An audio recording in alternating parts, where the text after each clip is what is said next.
Buenos días a todos y a todas. En esta sesión del programa Acompañatic sobre aplicaciones generativas de contenido, propiedad intelectual y docencia universitaria, hemos invitado al compañero Luis Javier Capote Pérez, que es profesor, contratado doctor de Derecho Civil del Departamento de Disciplinas Jurídicas Básicas. Desde hace 10 años desarrolla una línea de investigación sobre la propiedad intelectual, por lo que le ha llevado pues, a participar como coautor en 2 manuales dedicados al mundo de los derechos de autoría y el mundo digital, así como diferentes aportaciones en obras colectivas, congresos nacionales e internacionales y seminarios. Además, yo también quería aportar que con su conferencia en las segundas jornadas de inteligencia artificial de nuestra universidad, nos pareció muy interesante que Luis nos diera esta pequeña charla en el programa y por ello pues le damos la bienvenida y le damos también paso a Luis para que empiece este pequeño seminario con nosotros. Pues nada, muchas gracias por la invitación y bueno, para mí siempre es un grato placer poder colaborar con las iniciativas que se desarrollan desde la casa. Pues bueno, agradeciendo a Alicia y a todo el equipo responsable de Acompañatic esta ocasión de poder compartir un ratito distendido con colegas, pues comienzo. Para aquellas personas que estuvieron en la jornada de innovación educativa del pasado mes de febrero, pues muchas de las cosas que voy a comentar pues ya les van a sonar un tanto repetidas. La idea aquí es que yo voy a dar una versión reducida, más dinámica de mi exposición en ese evento y luego dedicar tiempo a preguntas y a debate, porque el tema de las aplicaciones generativas de contenido todavía va a darnos muchísimo recorrido,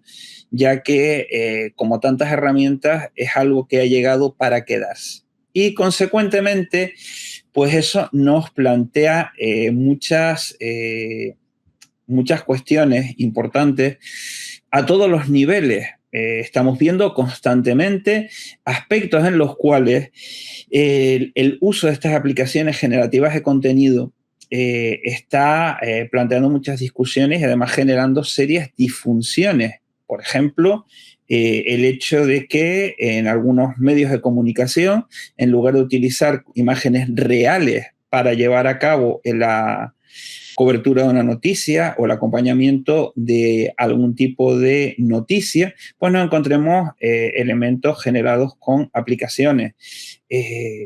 Encontramos concursos abiertos al público en los cuales para llevar a cabo, por ejemplo, un cartel para un evento de carácter público, se está admitiendo el uso de aplicaciones, o mejor dicho, no se está controlando, con lo cual ponemos a competir en pie de igualdad la acción humana con el empleo de este tipo de herramientas. Y, como siempre, sin salir del ámbito del arte, pues está la eterna discusión de si el uso de estas herramientas y lo que se hace con ellas realmente es arte, lo cual nos lleva a la cuestión de si serían obras dignas de protección. Entonces, aquí yo lo voy a enfocar desde un planteamiento más práctico y orientado a lo que aquí interesa, que es el mundo de la docencia universitaria, que es en el que todas las personas aquí presentes nos movemos. Como habrán visto, yo estoy evitando en todo momento utilizar expresiones como inteligencia artificial o IA, principalmente porque soy de la consideración, quizás sea por deformación, de ser jurista, que las palabras tienen un inmenso poder y la denominación de las cosas puede conformarlas. Entonces, cuando hablamos de IA o de inteligencia artificial, estamos considerando que una máquina es inteligente en sí misma y de hecho muchas definiciones plantean que estas aplicaciones, este software puede emular el comportamiento humano, pero la emulación o la imitación no genera necesariamente una conciencia o conocimiento específico. En muchas cosas podemos hacerlas, en muchas cosas podemos ver que, por ejemplo, en el reino animal se hacen por mimesis, se hacen por imitación y no por ello se plantea o se discute o una que necesariamente tenga que haber una conciencia. Para mí las aplicaciones se parecen un poco a nivel de software a esta captura de pantalla que ven ustedes aquí. Esto corresponde a un videojuego, se llama La Daga Oscura, es lo que se denomina una aventura de texto. Salió hace un par de años y yo fui uno de sus probadores. Entonces, aquí específicamente se trata de un modelo de juego que funciona como funcionan muchas de las aplicaciones generativas que están ya en el mercado, como ChatGPT o Gemini o Copilot. Si ustedes han utilizado, por ejemplo, ChatGPT, pues sabrán que se introducen una serie de instrucciones y la máquina da una serie de respuestas. En una aventura de texto se supone que estamos en una suerte de novela interactiva en la cual nosotros damos instrucciones y en función del contenido con el que se haya programado el juego nos da respuestas. Generalmente está hecha como un retrojuego para un ordenador de 8 bits, para el Sinclair Spectrum. Son ordenadores de muy poca capacidad, hablamos de entre 48 y 128K, con lo cual el catálogo de instrucciones y el catálogo de respuestas es muy limitado. Generalmente suelen ser aventuras de carácter lineal, donde incluso una parte de el encanto o del tedio viene relacionada con la necesidad de encontrar el comando adecuado. Y eso es algo que acontece también con estas aplicaciones generativas. Es decir, yo tengo una idea en mente y específicamente lo que tengo que hacer es ir dándole instrucciones a la máquina hasta que se asemeje a lo que yo estoy buscando. Eso es interesante porque desde un punto de vista legal ya hay algunas resoluciones judiciales donde se está planteando que el nivel de detalle de las instrucciones y su número pueden determinar el establecimiento de un reconocimiento del resultado como una obra y como tal ser protegible conforme a los derechos de autoría. Pero la diferencia fundamental entre esta aventura de texto que corre en unos humildes 48K y estas aplicaciones es o viene dada por la capacidad de respuesta y los datos almacenados. Cuestiones que también son muy relevantes a la hora de plantearnos qué tan útiles, qué tan fiables y qué tan, recomendables son las respuestas que dan este tipo de aplicaciones. Realmente, también hay que tener en cuenta que hoy por hoy, el uso que se hace de estas aplicaciones, en muchos casos, sobre todo desde un punto de vista cotidiano, pues se asemeja bastante a lo que antes se planteaba el uso de buscadores. De hecho, ya hay un meme circulando que dice que de los creadores de esto es así porque lo vi en Google, pues ya tenemos esto es así porque me lo dijo ChatGPT. Pero en realidad se trata de algo que va a dar una serie de respuestas en función de los datos con los que esté alimentado, como comentaba una compañera también en las jornadas, en una de las ponencias del primer día, y también va a depender mucho de las preguntas que le hagamos o de las instrucciones que le demos. Entonces, ya en primer lugar tenemos que tener en cuenta esta consideración a los efectos legales.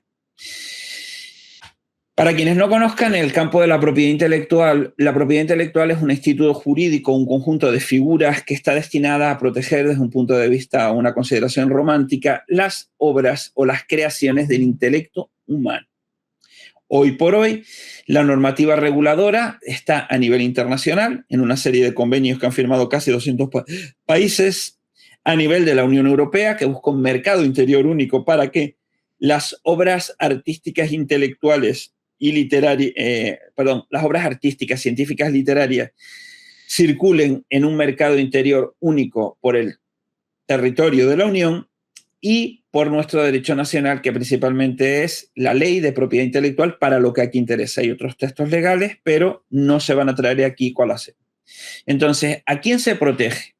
Principalmente a la persona que crea algo, lo exterioriza por medio del acto de creación o exposición, y además esa obra tiene la consideración de tener un punto de originalidad, ya que se considera que la obra refleja la autoría, que cada cosa que nosotros hacemos, incluso en el plano científico, todas nuestras presentaciones, todos nuestros artículos, todas nuestras comunicaciones, todos nuestros capítulos de libro, están protegidos por la legislación en materia de propiedad intelectual y se nos reconoce la autoría, porque se entiende que en el caso de cada uno de estos trabajos, estamos volcando algo de nosotros mismos. Entonces, la autoría siempre estaba vinculada a personas físicas o personas naturales, ustedes, yo. Y como veremos también, nuestro alumnado. Se reconocen cuestiones como el anonimato del seudónimo.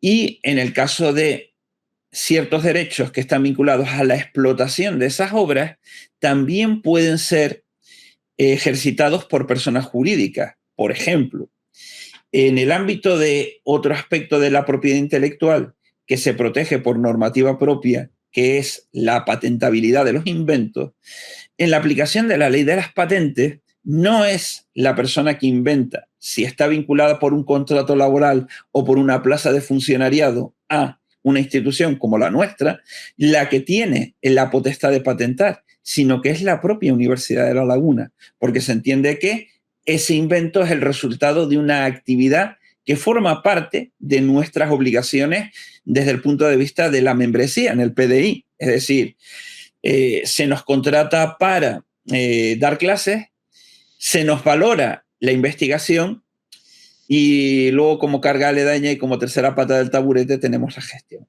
Entonces, es la Universidad de La Laguna, a través de sus oficinas de transferencia de resultados de la investigación, las que llevan a cabo esa gestión.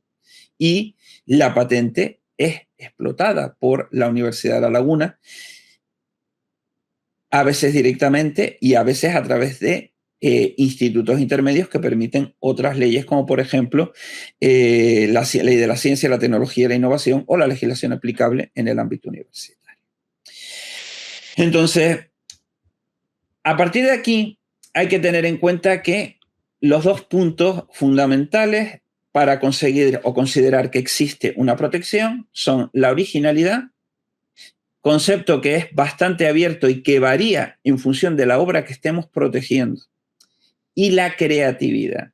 Es decir, se protege, lo que dicen los clásicos, es la luz de la inspiración. Pero siempre, incluso en legislaciones donde la palabra humano, las palabras humano, humanidad, el concepto ser humano, ni siquiera se mencionan, los tribunales han dictaminado que las máquinas no tienen capacidad de crear.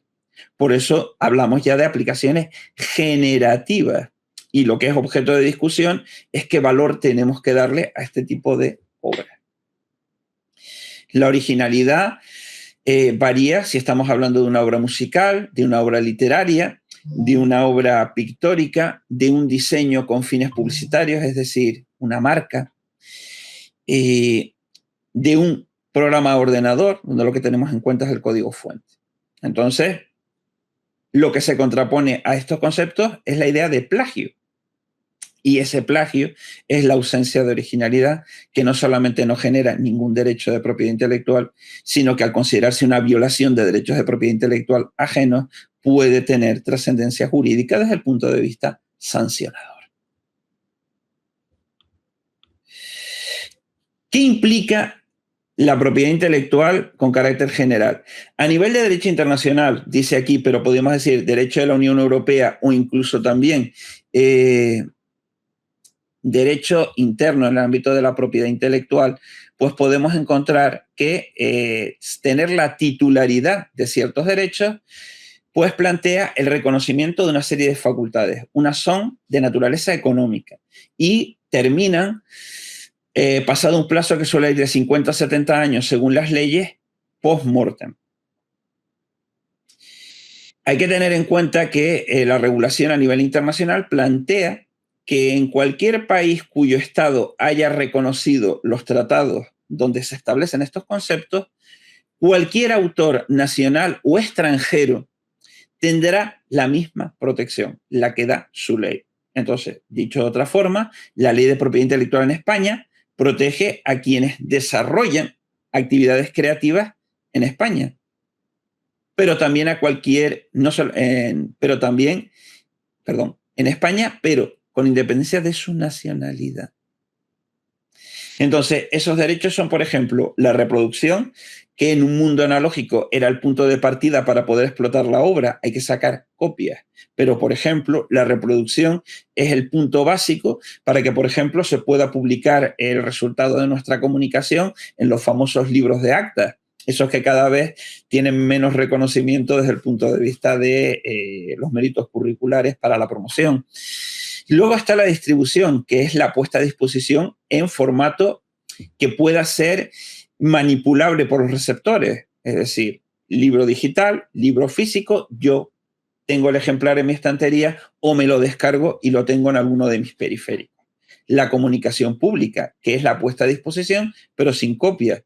La exposición de una obra en una galería, la escultura que está en un museo, la proyección de cine, la representación teatral, el concierto de música. Y luego, la transformación. Por ejemplo, la traducción de un idioma a otro, en la medida en que la traducción no es un hecho mecánico. Y aquí entramos, por ejemplo, en el recordatorio que desde el ámbito de la traducción e interpretación se hace constantemente, de que estas aplicaciones generativas no tienen la capacidad de traducir como un ser humano porque carecen, por ejemplo, de conceptos como la empatía. La traducción es reconocida también como una obra original y se protege por aquello de traductor traidor. Es decir, se hacen elecciones para, como decía Humberto Eco, decir en la traducción casi lo mismo que el original. Pero claro, ningún derecho, ni siquiera los de propiedad intelectual, tiene carácter absoluto. Como ven aquí, se protegen todas las creaciones en los campos literarios, científico, artístico, con independencia en la forma que se expresen. De hecho, se han ido añadiendo diversas fórmulas a lo largo de los años. Con el tiempo se han admitido la fotografía, el cine, la televisión, la programación informática, sus resultados, sus obras como elementos protegibles. Ahora bien, hay casos en los cuales yo puedo usar una obra ajena sin pedir permiso, requisito 1, y sin tener que pagar, requisito 2, controlado por quien es titular de los derechos, en ciertos casos, como por ejemplo, para las cosas que aquí nos interesan, los puntos 1 y 2, las citas.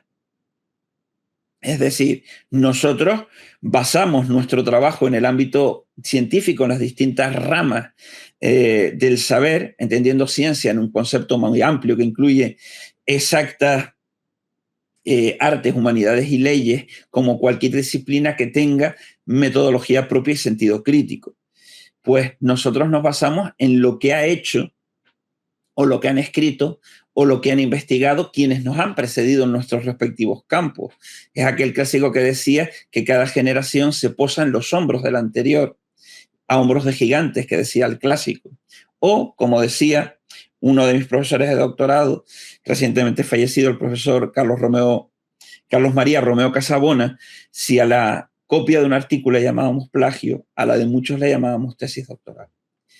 Luego también está el uso a título ilustrativo en la enseñanza. Nosotros en el marco de nuestras clases podemos llevar a cabo el uso de imágenes fijas, podemos proyectar fragmentos de películas, de documentales.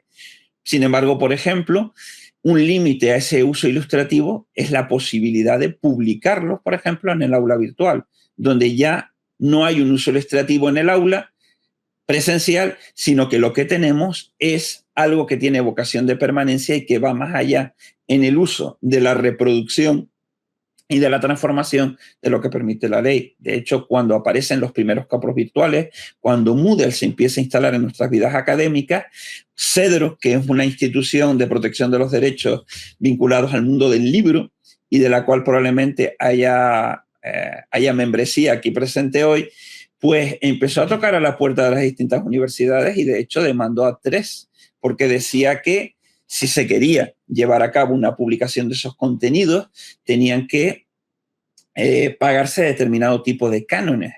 Hoy por hoy, por ejemplo, todo el movimiento relacionado con Creative Commons, con Openware o con acceso abierto, nos garantiza que con obras que ya por definición permiten la reproducción libre, No hay que establecer ningún tipo de canon, ni hay que pagar ningún tipo de canon, porque ya es la persona responsable la que ha decidido plantearlo así.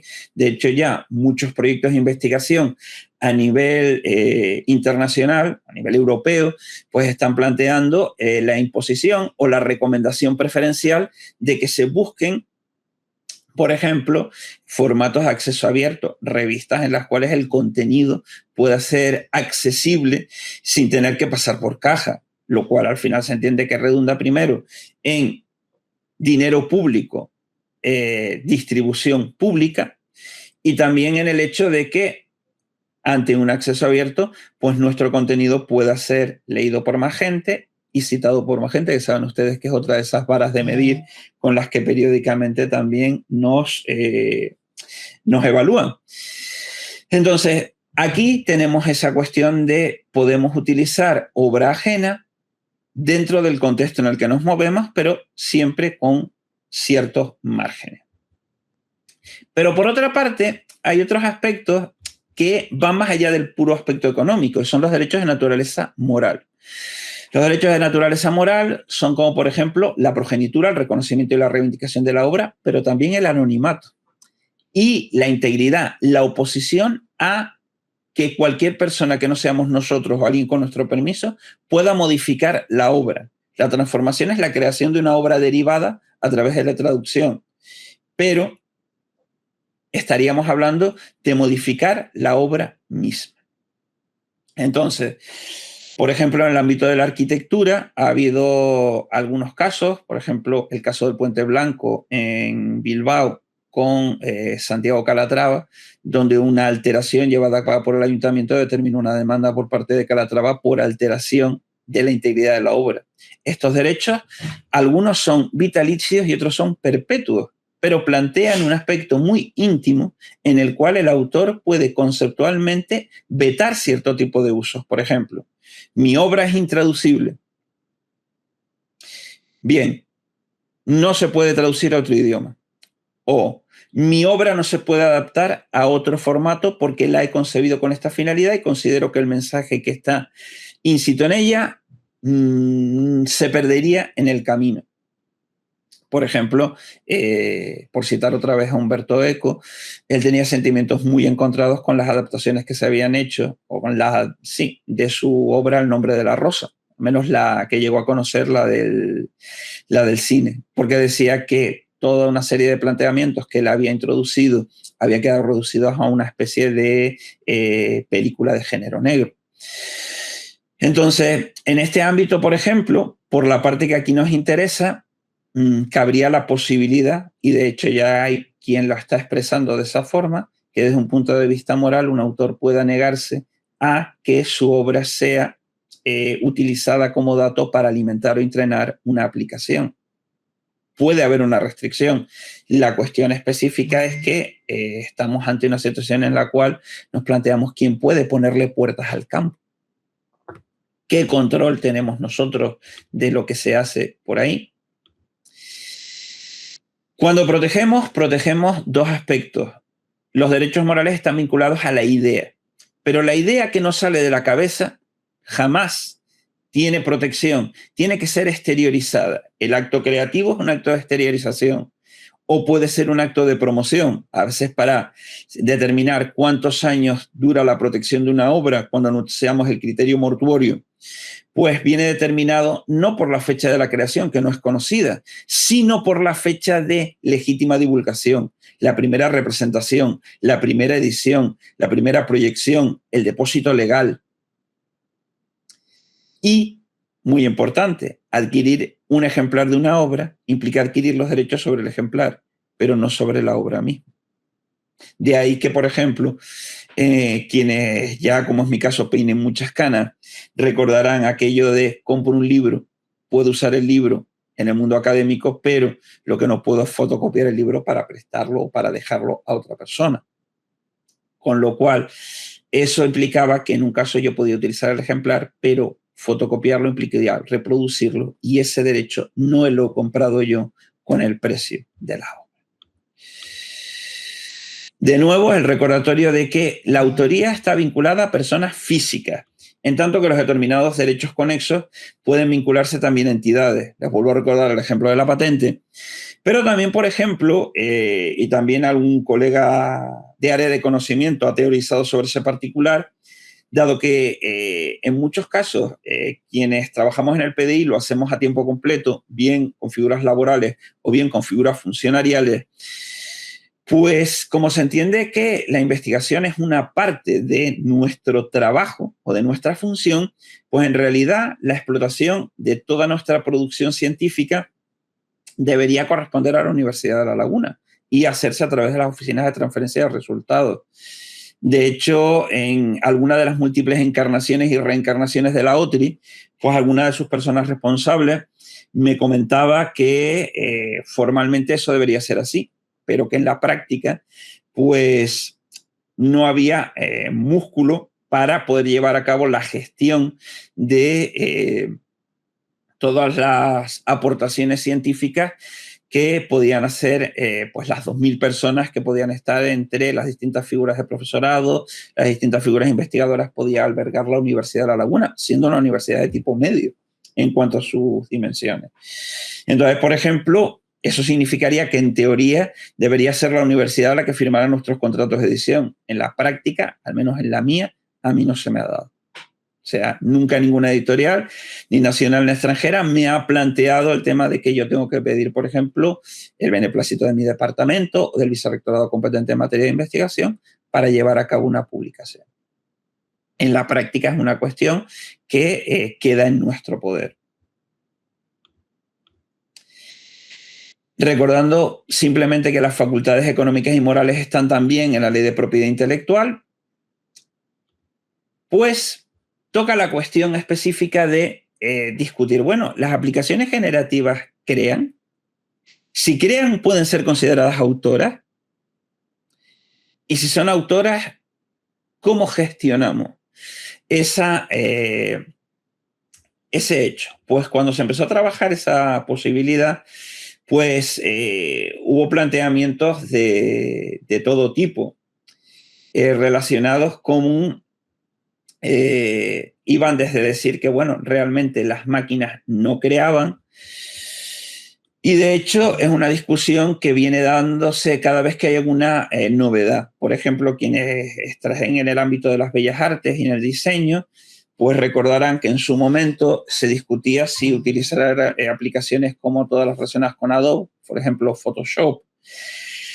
Pues realmente lo que se hacía realmente tenía algún valor, porque había quien decía ese, bueno, pero es que tú realmente no estás creando nada, le estás dando un botón a la máquina y la máquina crea por ti. Cualquiera que haya trabajado con un programa de diseño gráfico o con un programa de edición de imágenes sabrá que eso no es así. Pero es que eso mismo se dijo antes de la fotografía. Y si vamos más atrás en el tiempo, cuando aparece la imprenta, hay quien dice que esos libros no tienen valor porque no tienen alma y que los libros buenos, los verdaderos, son los que se copiaban y embellecían con el trabajo que se hacía en los monasterios y que cada libro, cada obra era única en sí misma. Entonces, hoy por hoy ya podemos empezar a ver aspectos en los cuales se están reconociendo a obras generadas con aplicación o con el empleo de aplicación como complemento. Empezamos a ver cierto reconocimiento a nivel legal, pero bajo ciertos parámetros y, en principio, en la mayor parte de los casos, sin reconocer a la máquina ningún tipo de valor creativo. En su momento, algunos colegas, con yo creo lo que cierta fiebre asimoviana, empezaron a plantear la idea de una personalidad jurídica robótica. Aunque robótica e inteligencia artificial son dos conceptos que no son sinónimos y no pueden utilizarse como intercambiables.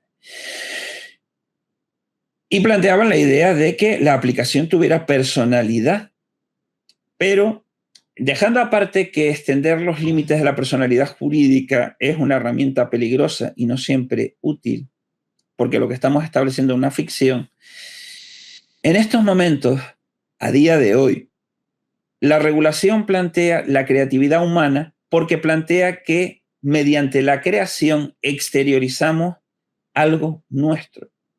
Creamos porque queremos creer. Es ese impulso y la exteriorización más el mínimo de originalidad lo que determina la existencia de los derechos de propiedad intelectual. Conceptos vinculados a la estética, entendida como la rama de la filosofía que estudia el arte y la belleza.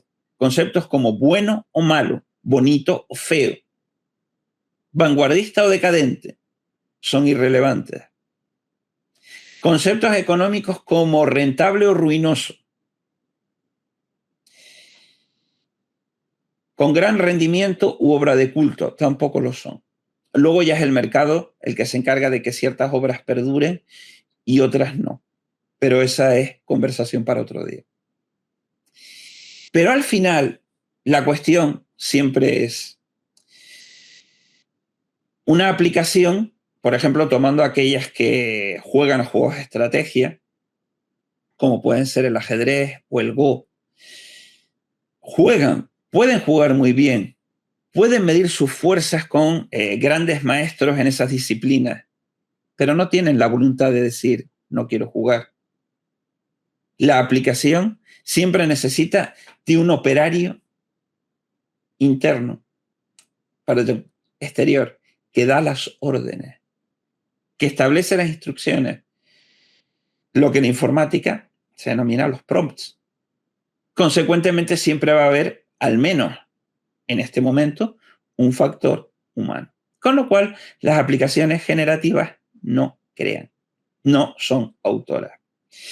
Pero claro, siendo como son herramientas, una más a la panoplia de armas que tenemos a disposición, una más en el cajón de las herramientas, pues debemos plantearnos hasta qué punto es recomendable, seguro, el uso que se plantea. Por ejemplo, en una acción formativa también organizada por la Casa sobre el uso de estas aplicaciones en el campo de la docencia, pues uno de los ejemplos que se me puso y que a mí me llamó muchísimo la atención vino dado por el hecho de que una recomendación que se planteaba para incorporarlas, para perderles el miedo, para quizás zafarnos un poco el complejo de Frankenstein, era que, por ejemplo, utilizáramos alguna aplicación para, por ejemplo, volcar en ella los ejercicios para evaluar que se hace por parte del alumnado en nuestras asignaturas. Y eso a mí me dio que pensar, porque hasta donde yo sé, cuando le damos información a una aplicación, volcamos datos, le pedimos corrígeme esto, dale un giro a esto, inspírame con esto, quiero que me alteres esta imagen y quiero que aparezca esto o que la plantees con un movimiento. Estamos dándole una información con la cual, entre comillas, la máquina aprende. La estamos entrenando y ese contenido está nutrido con la información que le damos. A la hora, por ejemplo, de utilizar mi propio material, yo como autor puedo tener el derecho a decir, voy a distribuir este contenido, por ejemplo, este artículo, para que la máquina, por ejemplo, revise qué tal es la calidad de mi inglés. Porque siempre se acaban colando, por ejemplo, aquello de las falsas amistades. Es decir, eso de my prime minister, mi primo el ministro. Entonces, al hacerlo, ya eso queda dentro de la máquina. Pero podemos hacerlo, por ejemplo, con los ejercicios de nuestro alumnado. Pues mi contestación, o al menos mi recomendación, porque yo soy jurista y en el ámbito del derecho, ya saben ustedes que donde hay dos juristas hay como mínimo 3 opiniones distintas. Pues el Estatuto del Estudiante Universitario dice que cada estudiante es titular en régimen de propiedad intelectual, en régimen de autoría, de cuanto trabajo hace durante su formación académica, y dice particularmente aquellos que son de investigación, lo cual pues está apuntando directamente al trabajo de fin de grado, al trabajo de fin de máster y por supuesto a la memoria para la defensa de la tesis doctoral. Entonces, el estatuto habla de reconocimiento, no es una concesión. O sea, lo que está diciendo es que nuestro alumnado, cada estudiante, por el hecho de haber creado algo y haberlo exteriorizado para que nosotros lo corrijamos, bien a través de aula virtual o bien directamente en papel, que es algo a lo que estamos volviendo precisamente por cierto mal uso de la tecnología, pues resulta que tiene el reconocimiento que da la norma y está resaltado, subrayado y recordado por el Estatuto del Estudiante Universitario. Con lo cual, lo que nos lleva a plantearnos es si entraría dentro de nuestras potestades como docentes el utilizar, aunque sea con el más loable de los objetivos, como planteaba el ponente de aquella formación, podemos llevar a cabo esa actuación. Mi planteamiento es que no, porque estamos yendo más lejos. De hecho, por ejemplo, un ejercicio de los derechos de propiedad intelectual viene dado por la autorización que tiene que dar cada estudiante para que en el repositorio digital se publique sus trabajos. La negativa implica que la universidad no tiene la capacidad, no tiene el derecho necesario para llevar a cabo esa publicación, que en ese caso sería la distribución, porque se puede descargar el trabajo. El día que esté todo en la nube será solamente comunicación. Entonces, en principio, cuando se lleva a cabo la sesión de ese trabajo para nuestra evaluación, se hace en un principio de carácter restrictivo. El trabajo lo tenemos para evaluar. Cualquier uso adicional tiene que venir con la autorización del remitente. Es decir, si el estudiante de turno no nos ha dado permiso y nosotros tampoco se hemos planteado, yo creo que no se debe utilizar ese material. Porque toda sesión de derechos, incluso aquellas que se plantean, por ejemplo, en nuestro estatus, en tanto que PDI, en esa hipótesis que yo les comentaba de que fuera la Universidad de La Laguna la que gestionara todos los aspectos económicos de nuestro trabajo, en el plano intelectual, en las patentes, no hay ningún tipo de duda. Pues se hace también con un principio de carácter restrictivo, es decir, obras que son protegibles, pero que no forman parte de nuestras obligaciones desde el punto de vista de la investigación, no entran dentro de esa sesión. Por ejemplo, el material audiovisual que se creó cuando las jornadas de puertas abiertas en los años de la pandemia inmediatamente posteriores se tuvieron que hacer de forma telemática. Crear esos contenidos audiovisuales no forma parte de nuestras obligaciones. Pero habiéndose hecho, la consecuencia que se plantea es que, en principio, no existiría esa sesión por una aplicación de carácter restrictivo que viene establecida en la Ley de Propiedad Intelectual y también, por ejemplo, en otras regulaciones como el Estatuto de los Trabajadores para el PDI laboral. Por otra parte, también se plantean ciertas cuestiones de carácter práctico. Para, por ejemplo, yo llevar a cabo un uso en mi investigación de un trabajo ajeno, yo tengo la obligación de citarlo. Para poder llevar a cabo una traducción o una adaptación a otro formato, yo tengo que tener la autorización de quien tiene derechos sobre la obra original. Técnicamente, con los contenidos generados por medio de mis instrucciones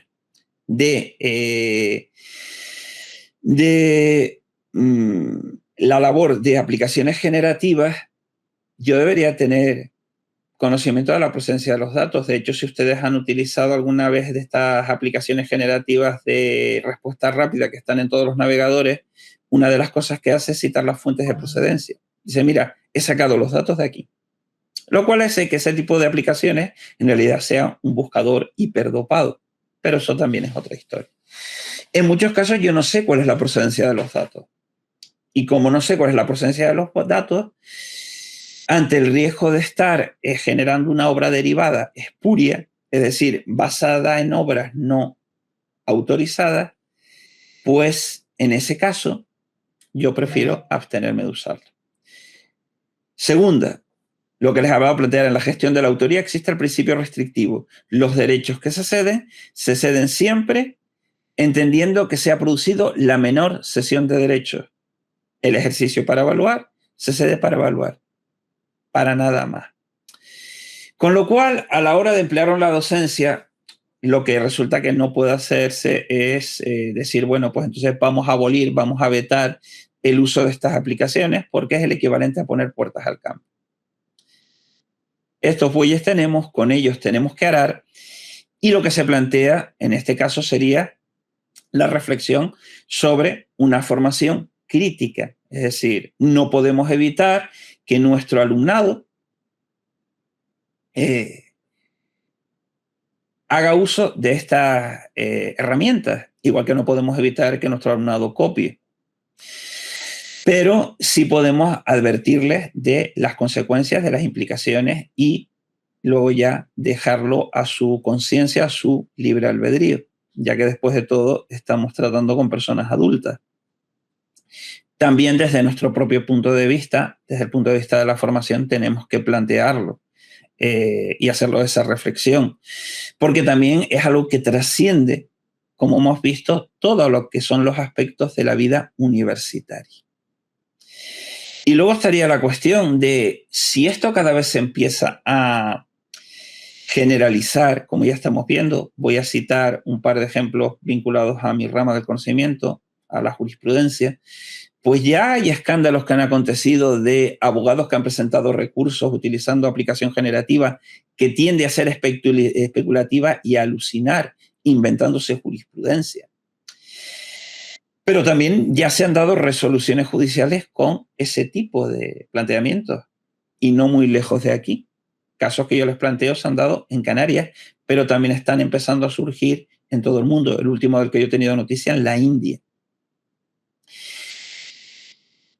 En otros ámbitos, por ejemplo, recuerdo el caso de una compañera en el ámbito de educación que estaba trabajando en una serie de proyectos de carácter educativo y se le ocurrió trastear con la aplicación generativa y le pidió referencias doctrinales especializadas sobre un determinado rama de la didáctica.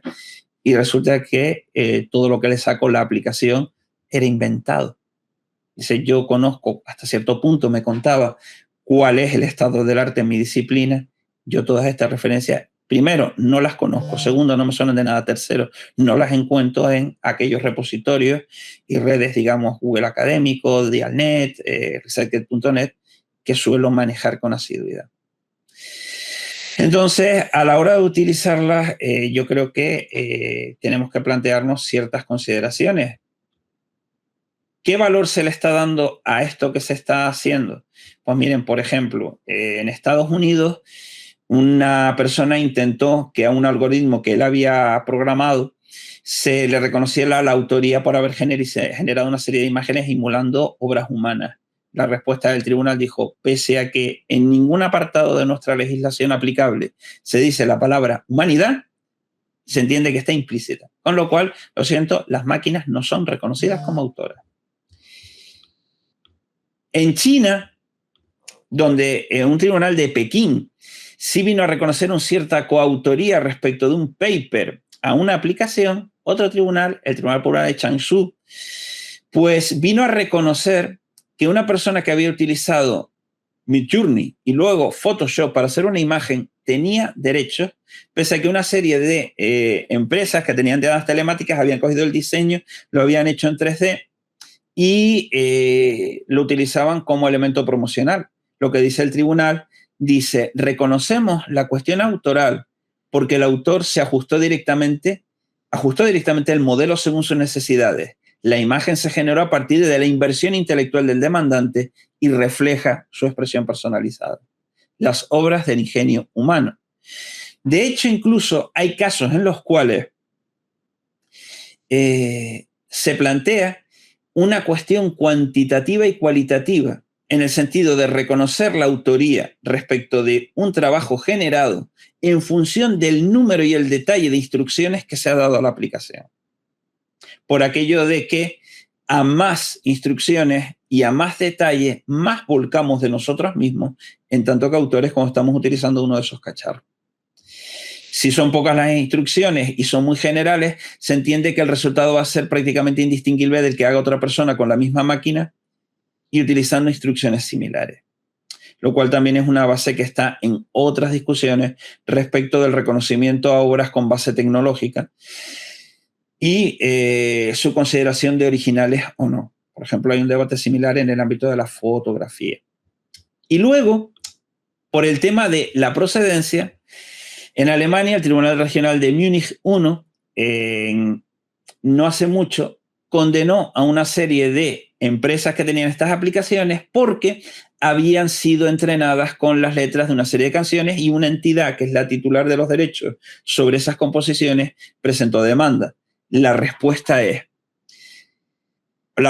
por parte de los demandadas fue, bueno, pero es que realmente esto la culpa es de los usuarios. Los usuarios dan unas instrucciones y la máquina responde. Vayan ustedes contra los consumidores que a saber quiénes serán. Y la respuesta del tribunal dice, bueno, vamos a ver. Si yo pido a la máquina que haga algo con un determinado estilo, ese estilo tiene que ser preconocido. Como alguien comentaba, y es un ejemplo que he visto en varias ocasiones, si le decimos a la máquina que nos haga una canción al estilo de Bad Bunny, la máquina tiene que conocer el estilo de Bad Bunny. En este caso probablemente se justificaría la rebelión de las máquinas. Pero en ese caso, ¿qué implica? Que el acceso a ese material previo para entrenamiento sin autorización se considera una violación de los derechos de propiedad intelectual. Porque está en la base de la propia máquina para poder dar respuestas a lo que planteamos. También, como consecuencia de ello, implicaría responsabilidad. Si nos movemos en el ámbito universitario, pues la universidad sería responsable, porque los patronos son responsables de lo que hacen los trabajadores con resultado dañoso en el ámbito de su función. Pero luego la legislación administrativa dice que la Universidad de La Laguna tendría acción de repetición contra el personal infractor. Para concluir, porque me temo que he ido más allá del tiempo que hubiera sido recomendable, por lo cual les ruego disculpas ex ante, para mí las aplicaciones generativas de contenido son herramientas y las herramientas tienen que ser utilizadas. Por poner un ejemplo, un martillo puede servir para abrir cocos desde el punto de vista literal o metafórico, pero no implica que los martillos sean intrínsecamente malignos. Sus respuestas van a depender de las instrucciones que les demos y de la información que almacenan. El contenido generado puede tener la consideración de obra derivada y como tal protegible, pero el reconocimiento de las obras derivadas depende de la legitimidad de los datos de partida.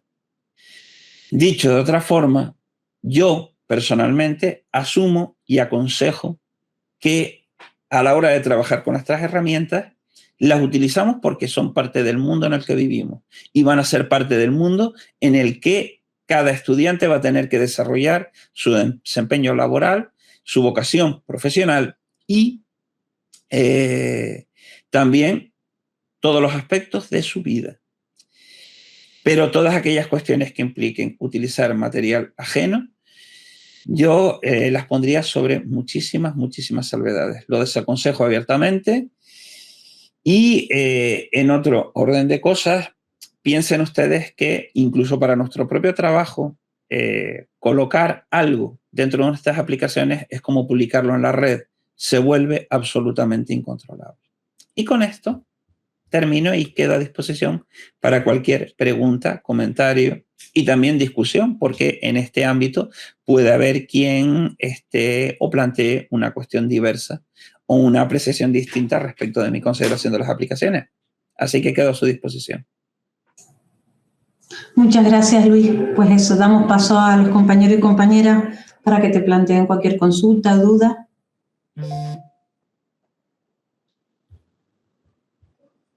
¿Alguna cuestión? Yo creo que, a ver. Sí, adelante, Irene. Hola Luis, ¿cómo estás? ¿Me escuchas? Perfecto, alto y claro. Bueno, me ha encantado la ponencia porque como somos compañeros, pues justo soy de tu opinión. Entonces, yo te quería preguntar una duda. Precisamente, a mí me gustaría que el alumnado fuera consciente de que lo que no pueden hacer es cortar y pegar lo que viene en el chat o en Gemini o lo que sea. Mi duda es, ¿tú ves que estaría bien, por ejemplo, plantear una actividad en la cual tú le plantees un caso práctico a la inteligencia artificial, te dé un resultado que evidentemente no va a ser muy fino, y después le preguntes al alumnado cuáles son los errores que ha detectado la inteligencia artificial? Es decir, si tú ahí les pones un texto que ha creado la inteligencia artificial y dices que ha salido la inteligencia artificial, estaría mal hecho, sin perjuicio de que yo sé que el problema es que se ha entrenado con cosas que no sé yo cuál es la fuente. Yo lo que quiero es que ellos sepan lo que tú estás comentando, que no pueden cortar y pegar lo que viene ahí, primero porque los datos no son certeros y después por cuestiones de propiedad intelectual y por protección de datos, porque claro, como nosotros somos profesores de derecho, donde van a trabajar nuestros alumnos en despachos de abogados, lo que no puedes hacer es cortar y pegar los datos de una reunión con un cliente, los datos reales de una demanda, etcétera, porque eso tiene unas implicaciones gravísimas. Gracias. Sí. Pues nada, gracias a ti. Y la verdad que la idea me parece muy buena, porque precisamente puedes poner negro sobre blanco cuáles son los riesgos. De hecho, antes de que empezáramos a hablar de este tipo de herramientas, yo hacía un ejercicio parecido con el alumnado de primer curso en el primer cuatrimestre. Es decir, con la primera práctica, pues yo revisé y empecé a recopilar todas las fuentes que habían utilizado. Y entonces utilizamos otra clase práctica para explicar qué fuentes eran fiables y cuáles no. Entonces, por ejemplo, decía, bueno, esta, ven ustedes, por ejemplo, es una página oficial de un colegio de abogacía de Sevilla. Aquí la persona que opina aparece con nombre y apellido, se identifica como abogada. Y, como ven, esto es una fuente fiable. Luego les ponía otras, por ejemplo, miren, esto que han puesto ustedes por aquí, como ustedes han visto, hace una serie de referencias, pero fíjense ustedes que esta ley no coincide con la forma en la que nosotros mencionamos las leyes. Entonces les decía, pues miren, esta fuente es de derecho boliviano, este es de derecho peruano, esta es la página de consumidores del Eroski. Todos son casos reales, por cierto. Entonces, con el tema de las aplicaciones podemos hacer lo mismo, porque además incluso podemos encontrar casos en los cuales la aplicación no puede emular elementos que son de carácter humano. Por ejemplo, la aplicación no entiende el humor, con lo cual, cuando le planteamos información, yo he hecho ejemplos, por ejemplo, sobre conceptos que aparecen en páginas satíricas como El Mundo Today o el Baxo Ilustrado, la máquina alucina porque no entiende el concepto de carácter paródico o lo mezcla. O sea, bueno, esto como sale en algo que se define como humorístico, yo entiendo que es humorístico, pero luego introduzco conceptos. Entonces, por ejemplo, había dado por buena la aplicación, por ejemplo, que tiene Firefox, que era legítima y verídica la noticia de un partido político creado en Fuerteventura que estaba compuesto por bebés y niños menores de 1 año, por ejemplo, lo cual a un ser humano le parecería absurdo. Yo he hecho un ejercicio parecido con la gente de diseño en Bellas Artes, que es que compitan contra una aplicación y le digan que haga un logo para un establecimiento.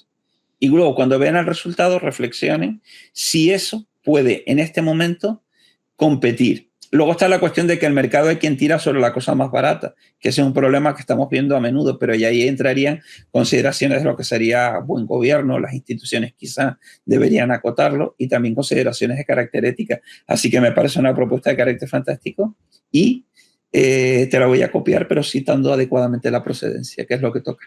No, es que a mí lo que me ha hecho gracia es que cuando le he puesto un caso práctico mío y las preguntas las hago yo guiadas, como yo sé el contenido jurídico, lo que quiero que me planteen, el chat contesta bien. Pero después, si le pongo un caso práctico y le pregunto como si fuera un cliente que no sabe derecho y le pregunto ¿qué puedo hacer ante esta situación? Y ahí desbarra y dice unas cosas que son unos disparates. Entonces, claro, me he dado cuenta que Si tú le preguntas como muy concreto y como él quiere, sí te responde bien.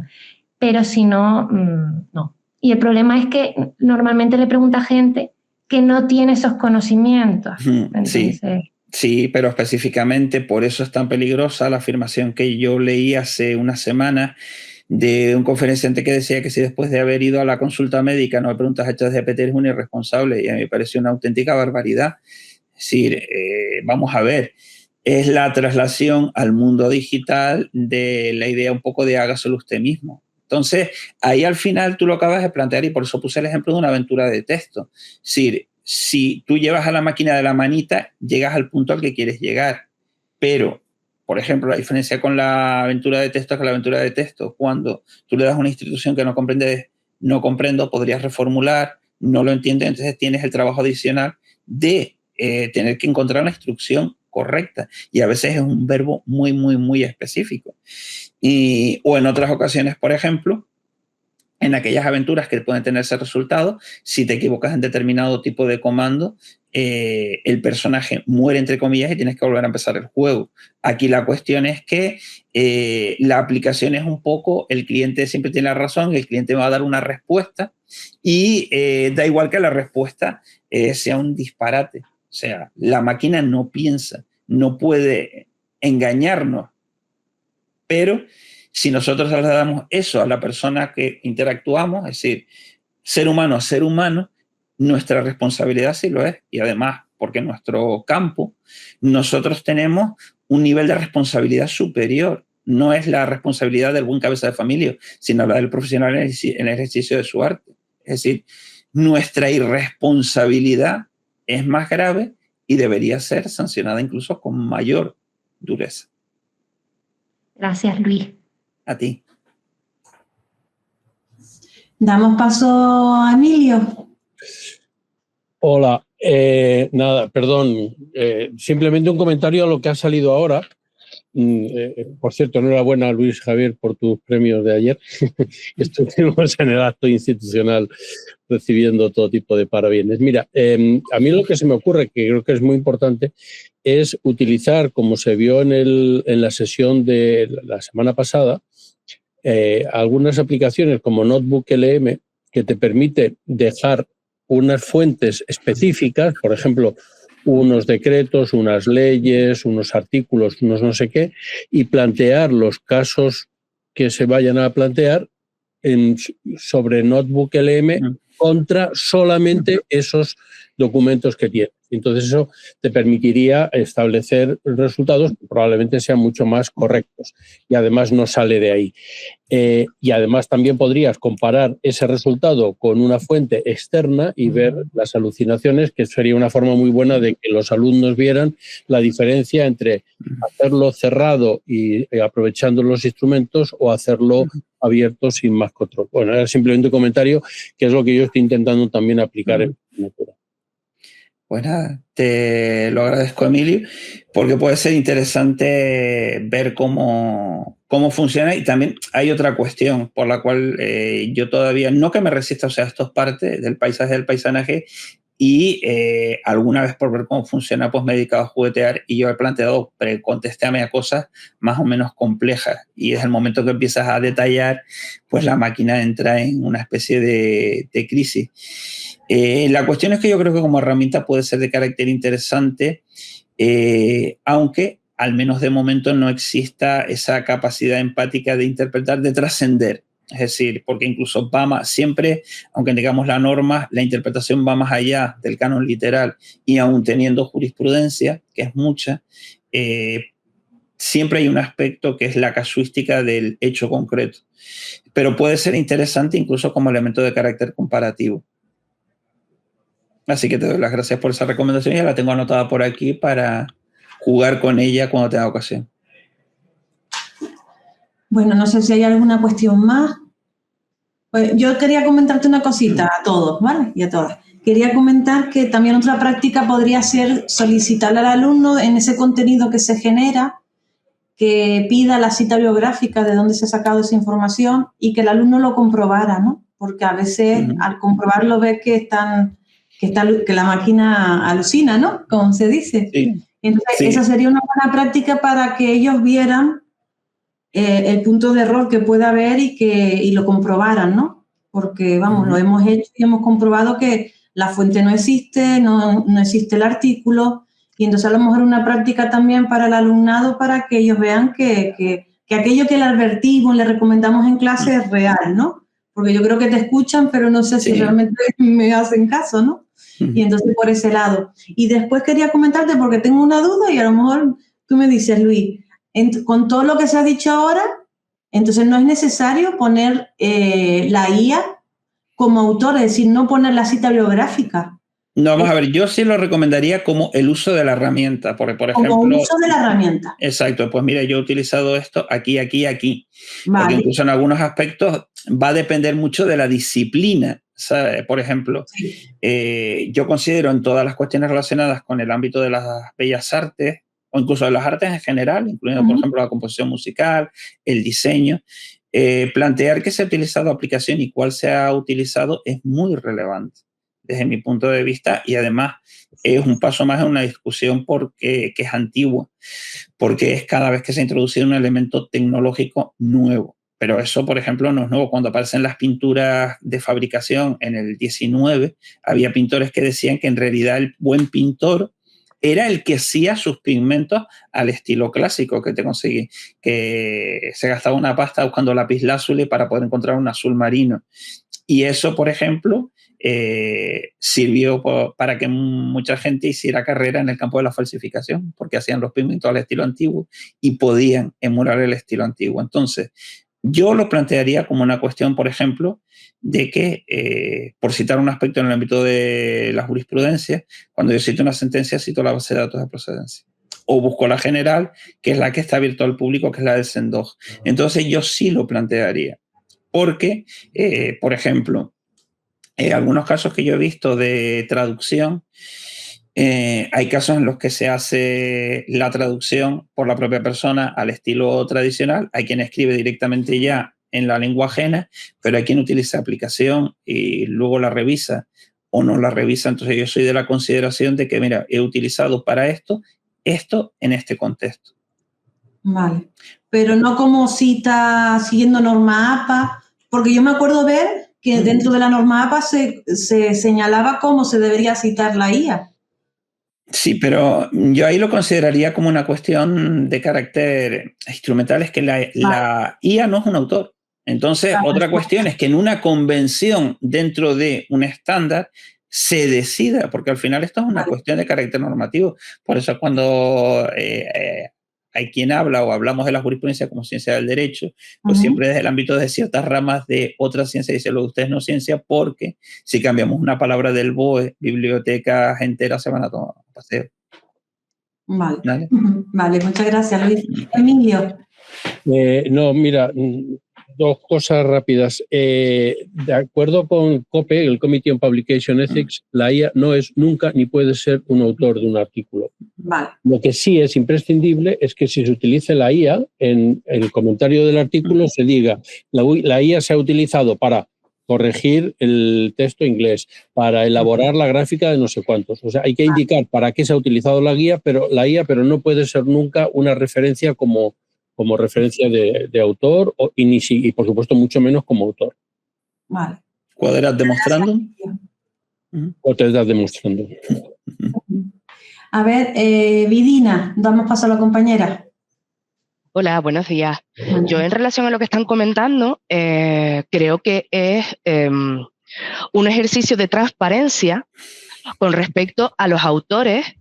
En el caso de, por ejemplo, estamos llevando a cabo un determinado análisis y dentro de nuestro artículo científico citamos los diferentes métodos, las diferentes metodologías que hemos llevado a cabo para conseguir los resultados que estamos mostrando en esa investigación, pues a lo mejor la IA, simplemente considerarla como una metodología más, ¿vale?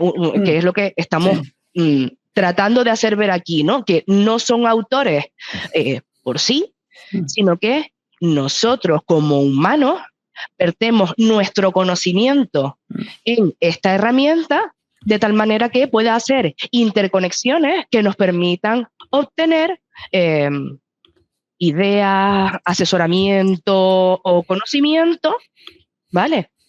Ojo, siempre después tendrá que ser revisado precisamente por esas cuestiones que estábamos diciendo del tema alucinaciones para efectivamente verificar que lo que nos ha aportado la IA está en pro de lo que queremos conseguir, de los resultados que queremos conseguir con la investigación que planteamos. Vale, después ya viene el tema de estamos dándole a una máquina información que estamos generando, pues no sabemos muy bien, ¿no? Porque, por ejemplo, en mi caso, el miedo viene de ahí, de toda la información que yo le estoy dando a no sé quién ni a no sé qué y cómo la puedo utilizar. Bien, por ejemplo, un caso que me ocurrió esta semana, bueno, hace 2 días. Tengo una revisión de un artículo científico. Casualmente yo asistí la semana pasada a la anterior sesión y pues utilicé el notebook LM para generar un informe de ese artículo que estaba encargada de revisar. Bien, precisamente utilicé esta herramienta porque la información no iba a ser divulgada, sino que quedaba dentro de los límites de mi cuenta de usuario de la ULL. Bien, pues, bien, me emite un informe estupendo, maravilloso, pero ¿qué pasa? Que lo que ponía en el informe, yo me intenté leer el paper y no se correspondía. Vale. La estructura que se había seguido en el artículo científico no permitía identificar, como sí lo hizo la IA, cuáles eran las revisiones bibliográficas o los recursos bibliográficos que se habían tenido en cuenta para identificar, establecer un marco teórico, cuáles eran los criterios metodológicos que se habían seguido y demás. No estaban ordenados, no estaban específicamente desarrollados, ¿vale? Entonces, ¿cuál fue mi sorpresa? Cuando emito mi informe, lo envío a la revista y sobre la marcha la revista me manda una respuesta en la cual me dice que, que la revisión que yo había hecho, ese informe, no se podía no se podía enviar a los revisores que habían revisado ese paper con anterioridad porque habían recomendado su publicación con revisiones menores. Mientras que mi decisión había sido la reconsideración después de realizar mayores revisiones porque aquello no se entendía. Entonces, ¿cuál ha sido mi razonamiento? Vamos a ver, anteriores personas han utilizado la IA les ha dado ese informe y han confiado en ese informe directamente y han dejado lo que es la lectura tradicional del artículo a un lado, por circunstancias las que sean, pero me ha llamado soberanamente la atención esto que les estoy comentando con la ponencia, que por cierto, Luis, le felicito, que hemos tenido hoy aquí, porque me ha llamado poderosamente la atención precisamente eso en lo que yo coincido. Es que la inteligencia artificial va a acabar con nosotros porque es que resulta que la fin del mundo está cerca y demás, ¿no? Y vamos a ver, es lo mismo que Internet. Es que en Internet está todo, claro, en Internet está todo, lo bueno y lo malo. Igual en tu casa, yo estoy segura que todas las personas que estamos aquí, o muy pocas personas, no tienen en su casa un martillo, una herramienta a la cual también ha hecho mención Luis. Tú puedes utilizar un martillo para lo que efectivamente ha sido diseñado. O puedes utilizar un martillo, pues yo qué sé, para darte martillazos en las manos. ¿No? Entonces, ¿qué pasa? Todos son herramientas. Entonces, debemos ver de qué forma conseguimos utilizar esas herramientas de la manera correcta. ¿Bien? Independientemente de cómo se llamen. martillo, Internet, Google, Firefox, IA, lo que sea. Gracias. Gracias a ti, Vidina, por tus comentarios. Pues no sé si hay si Luis quiere comentar algo, aportar algo No, yo estoy totalmente de acuerdo, pero yo creo que lo que acaba de reflejar la compañera es algo que trasciende, por ejemplo, la preocupación habitual, que es el tema, las cuestiones del alumnado. Y de hecho, por ejemplo, por la experiencia que yo tengo en revisión, ya he recibido, por ejemplo, de una editorial que suele pedirme que revise artículos que ya tienen una guía adaptada a esas cuestiones, incluso que piden una mayor profundidad y un mayor detalle respecto de lo que viene siendo tradicional para que quede patente que ha sido una revisión de carácter humano. Y además, por ejemplo, ya de viejo viene el apartado de ¿ha utilizado usted aplicación generativa? Bueno, ¿ha utilizado usted IA para? Entonces, yo en líneas generales creo que eso es algo que se va a ir planteando cada vez con mayor detalle porque también siempre existe esa tentación, no solamente lo de aquí está todo, con lo cual luego, que todo eso también es muy relativo, porque luego hay muchas cosas que con el proceso de digitalización y de paso a la nube de mucha información hay cosas que se quedan en el camino que son difíciles de encontrar. El formato físico a veces tiene esa virtud de que nos evita hasta cierto punto que luego nos encontremos en situaciones de nunca estuvimos en guerra contra Eurasia, pero a partir de ese ámbito, pues lo que podemos encontrar es que no solamente es la cantidad de información, sino la celeridad. Y yo creo que en muchas ocasiones existe esa tentación. Por ejemplo, yo creo que todas las personas aquí presentes, quienes llevamos cierto tiempo en la casa, asumimos, por ejemplo, que la desaparición del papel en el ámbito de las gestiones no se ha traducido en aquella promesa de que la burocracia iba a ser menor o al menos iba a ser más versátil, sino un poco todo lo contrario, es decir, ahora da la sensación de que la carga burocrática es mayor. Entonces, en esa tesitura no quieres tampoco dejar de seguir haciendo cuestiones de revisión, porque también en ciertos ítems para la valoración de la carrera académica, el hecho de revisar en determinado tipo de publicaciones también es un mérito. Y entonces, al final, pues puede existir la tentación de ir por algo más rápido, con los resultados que vemos aquí. Pues no sé si hay alguna cuestión más o consulta, porque si no, pues vamos cerrando la sesión. Bueno, pues gracias a todos y a todas y sobre todo gracias a Luis por esta charla. Y nada, muchas gracias por colaborar también con el programa y yo les invito a todos y a todas la próxima semana que tenemos otra sesión en Acompañatic. Nos vamos a centrar en esa ocasión en la evaluación entre iguales a través del aula virtual con la actividad taller y casos prácticos que les voy a traer. Y nada, pues les digo que tengan una feliz semana, los días que nos quedan y gracias a todos. Bien. Buen día. Hasta luego. Adiós.